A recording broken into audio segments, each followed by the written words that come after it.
अघिल्लो म्याचको मिस्टेकलाई चाहिँ मिनिमाइज गरेर आज हामी त्यो गेमलाई चाहिँ फोकस गर्नेछौँ। लाइक त्यो मिस्टेकहरू मिनिमाइज गरेर हामी अगाडि बढ्नेछौँ भने त्यो डेफिनेटली त्यही भयो। डिफेन्स लाइनमा जुन हाम्रो एरर थियो पहिलो गेममा त्यो सबै कुराहरूलाई चाहिँ उहाँहरूले एकदमै सही ढङ्गबाट फुलफिल गर्नुभयो र एउटा चाहिँ मिसकम्युनिकेसन को कारणले गर्दाखेरि अथवा त्यो पछाडिबाट चाहिँ कम्युनिकेसन अलिकति ल्याक भएको कारणले गर्दाखेरि हामीले गोल कन्सिड गर्यौँ। तर ओभरअल म खुसी छु टिमको पर्फर्मेन्सबाट। दबाबमा भन्दा नि अब बाहिरको अडियन्ससँग हाम्रो कुनै सरोकारै रहँदैन अब इनसाइड द फिल्ड हुँदाखेरि, किनकि हो हामीलाई चाहिन्छ अनि तर अब अटोमेटिकली उनीहरूको होम ग्राउन्ड र होम क्राउड थियो, त्यही माथि अब हाम्रो पनि जुन एउटा चाहिँ नेपालीहरूको जुन एउटा सपोर्ट थियो, यहाँ पनि नेपालीहरूको सपोर्ट पायौँ।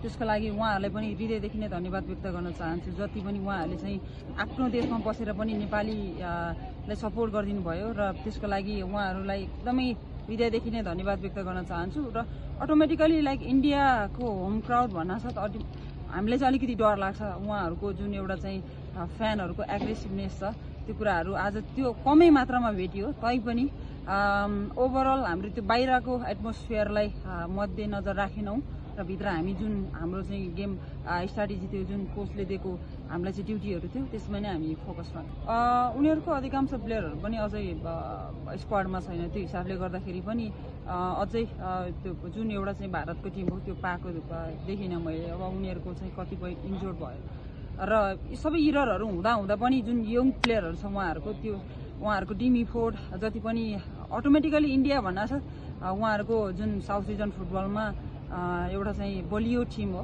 त्यसले गर्दाखेरि एसियन कपमा उहाँहरू क्वालिफाई भइसक्नु भएको छ र